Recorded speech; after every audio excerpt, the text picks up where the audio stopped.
cette mobilisation. C'est la Confédération paysanne qui a amené le tracteur.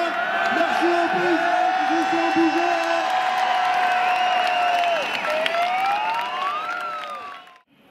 Donc Eric Granata pour la CGT Savoie. La CGT Savoie présente ses meilleurs vœux pour cette nouvelle année et souhaite à toutes et tous une très belle victoire sociale.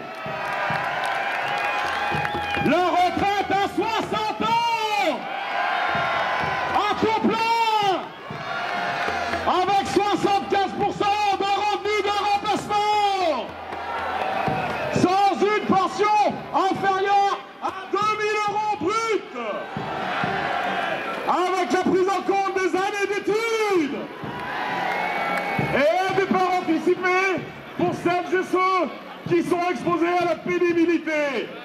Cette victoire, elle est à notre portée, à portée de lutte. Bah justement, je pars du principe que si aujourd'hui on la repousse à 65 ans, quand j'arriverai à la retraite, je ne sais pas ce que ce sera. Et c'est surtout que le travail aujourd'hui fait qu'on peut difficilement arriver à cet âge-là en bon état physique et psychique. Donc voilà. Macron tente de vendre sa réforme en affirmant qu'elle permettra de financer les services publics.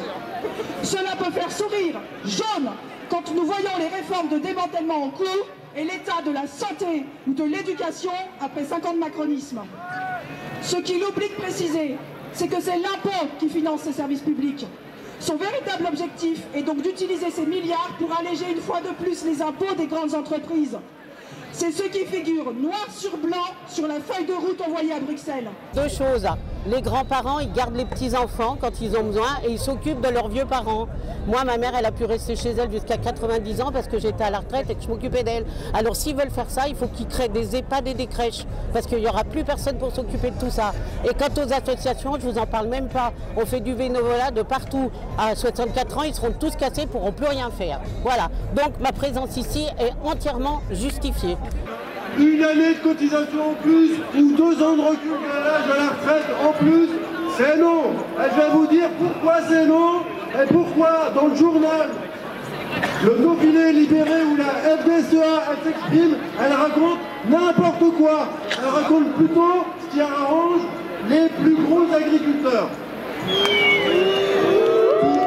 Tout d'abord, pour nous, la retraite à 85% du SMIC, elle est déjà acquise avec 42 années de cotisation. Donc, une année de cotisation en plus pour le même droit, c'est une arnaque. Je suis là pour les générations d'aujourd'hui et les générations futures évidemment aussi. Vous travaillez vous hein? Oui, oui, je travaille toujours. Alors plus ça va, plus la ligne d'arrivée s'éloigne. Donc je ne sais pas très bien jusqu'où je vais aller. On se fout grave de notre gueule. Et il y en a de putain de ras-le-bol. Parce que là, sur tous les mensonges qui ont été décrits là, le principal c'est quoi? C'est qu'il n'y a plus de démocratie sociale dans ce pays. Et jusqu'à quand ça va durer? Jusqu'à quand ça va durer en fait? Parce que là on parle des retraites, évidemment ça touche tout le monde. Mais on pourrait parler de l'assurance chômage. Juste avant, dans le secteur de l'éducation, il y avait la réforme sur le lycée pro. Je rappelle qu'on envoyait des gamins à l'usine en leur enlevant des cours d'instruction pour être citoyennes et citoyens. C'est ça qui se passe dans ce pays. Tous les mois, il y a des lois liberticides qui passent. Actuellement, là, il y en a une pour foutre les gens dehors qui occupent des logements inoccupés à l'encontre de la trêve hivernale. Un mois avant, il y en avait une qui criminalisait les gens sans papier pour les renvoyer chez eux.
Il y a certains métiers qui sont pénibles. Nous, on a des métiers, des gens qui sont des métiers de terrain, qui doivent aller en forêt, qui doivent marteler, c'est-à-dire marquer les arbres. C'est un travail relativement physique.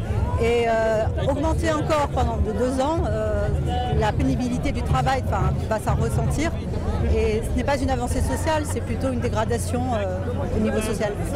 Si tu pompes en Macron, t'auras pas ta retraite. Si tu pompes en Macron, t'auras pas ta pension.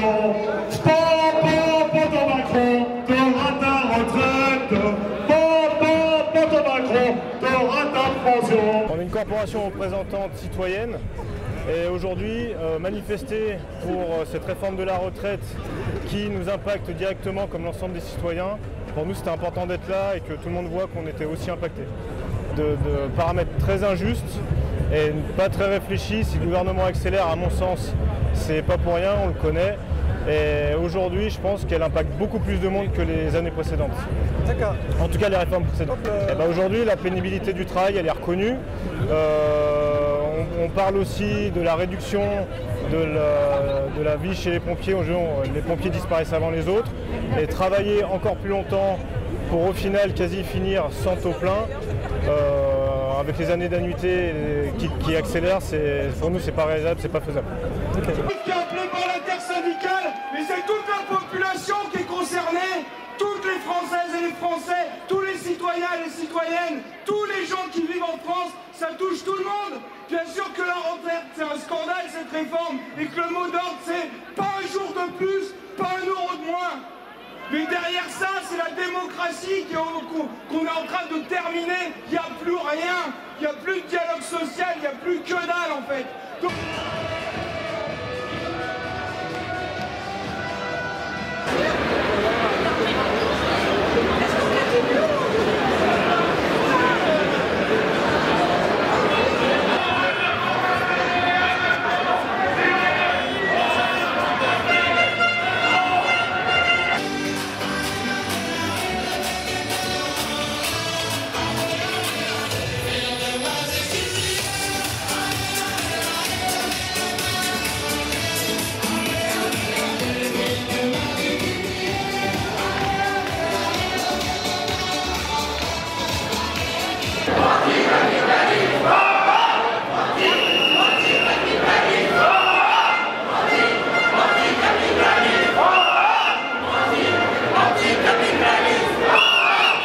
La vie, même dans le monde du travail, est difficile, que ce soit dans une banque, dans un bureau, derrière à l'usine, c'est pareil. À 64 ans, je pense qu'on n'est plus du tout capable, et même les entreprises n'en veulent pas des vieux.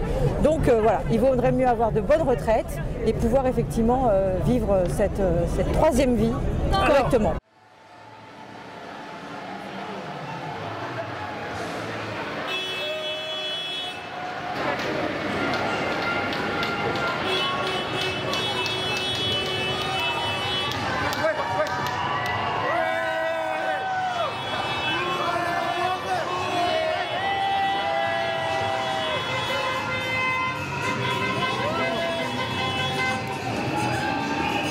C'est pas fréquent dans la rue, effectivement, et on préfère y être sur des sujets qui effectivement ont de la consistance. Et là, on est sur un sujet à consistance, c'est les retraites, avec un projet du gouvernement qui nous semble quand même très vide et très creux, avec des arguments que l'on conteste particulièrement, notamment sur l'augmentation de l'espérance de vie, sur l'augmentation de la population des retraités, puisqu'on va sur un papy-boom qui va dégraisser, sur aussi la baisse du taux de chômage qui va impacter positivement les caisses. Donc l'idée que les caisses de retraite vont se dégrader, c'est quelque chose qui, pour des financiers sérieux, n'est pas possible. C'est des métiers qui, au moins au niveau de l'exposition au stress et au rythme de travail, beaucoup au stress, qui est un point de vue, qui est une pénibilité qui n'est pas reconnue, mais qui est très forte. Rajouter des années là-dessus, c'est juste très dur. Alors la mobilisation de tous, le fait qu'effectivement on soit, et puis surtout cette injustice qui est la retraite à 64 ans, il faut qu'elle soit... Et puis la réforme Touraine, on les avait juré que c'était la dernière en date. C'est ça, et bon, et tant qu'on ne taxera pas le capitalisme, on ne pourra pas demander à ceux qui ont peu de continuer à donner ou à faire plus. Voilà. Donc, justement dans les années entre je crois 1961 et les années je crois 69 ou 72 qui vont être fortement pénalisés, qui vont devoir faire des années de retraite en plus sans avoir un gain supplémentaire sur leur retraite. Il faudrait une mobilisation vraiment record et phénoménale, peut-être 1 million à 2 millions de personnes dans la rue pour que peut-être le gouvernement effectivement change, mais on va essayer de ne pas se résigner. Voilà. Donc on est bien d'accord, c'est pas une journée de grève qui va changer quoi que ce soit. Là on est là, la rue on la prend et on la tient.